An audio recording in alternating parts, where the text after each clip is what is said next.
Section 238 Vaisampayana said, King Duryodhana, then moving from forest to forest, at last approached the cattle stations and encamped his troops and his attendants, selecting a well-known and delightful spot that abounded in water and trees and that possessed every convenience, constructed an abode for him.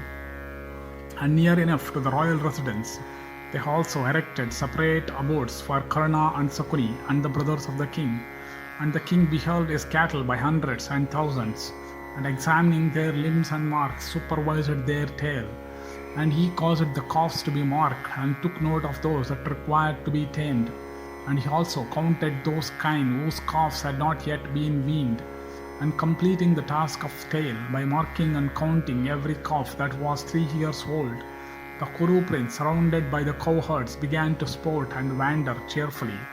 And the citizens also, and the soldiers by thousands, began to sport, as blessed pleased them, in those woods like the celestials and the herdsmen, well skilled in singing and dancing, and instrumental music, and virgins decked in ornaments began to minister to the pleasures of Dhritarashtra's son. And the king, surrounded by the ladies of the royal household, began cheerfully to distribute wealth and food and drinks of various kinds among those that sought to please him according to their desires. And the king, attended by all his followers, began also to slay hyenas and buffaloes, and deer and gayals and bears and boars all around. And the king, piercing by his shafts those animals by thousands in deep forest, caused the deer to be caught in the more delightful parts of the woods, drinking milk and enjoying, O Bharata, various other delicious articles, and beholding as he proceeded many delightful forests, and woods swarming with bees, inebriate with floral honey, and resounding with the notes of the peacock. The king at last reached the sacred lake of Dvaitavana, and the spot which the king reached swarmed with bees, inebriate with floral honey, and echoed with the mellifluous notes of the blue-throated jay, and was shaded by Saptachadas and Punnagas and Vakulas. And the king, graced with high prosperity, proceeded thither like the thunder-wielding chief of the celestials himself. And O thou best of the Kuru race, King Yudhishthira, the just endued with high intelligence, was then, O monarch, residing in the vicinity of that lake at will, and celebrating with his wedded wife, the daughter of Drupada, the diurnal sacrifice called Rajarshi, according to the ordinance sanctioned for the celestials and persons living in the wilderness.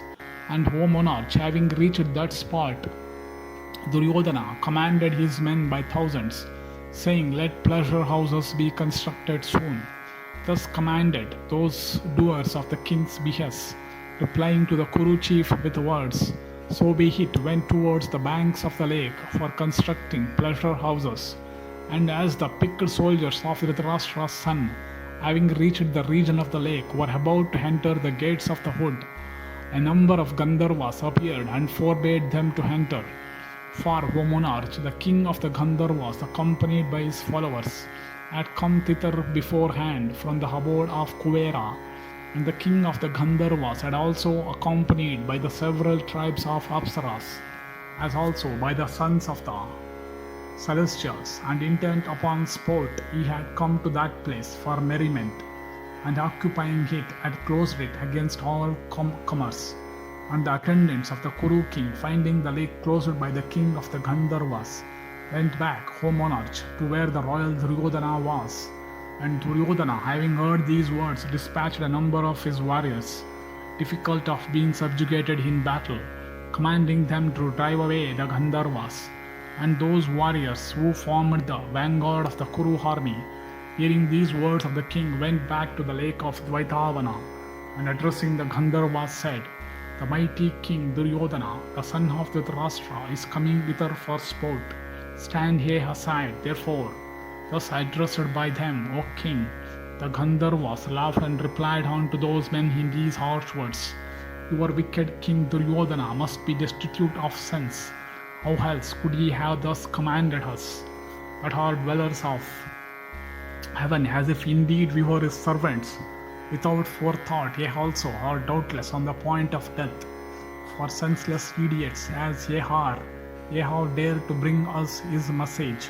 Return ye soon to where that king of the Kurus is, or else go this very day to the abode of Yama.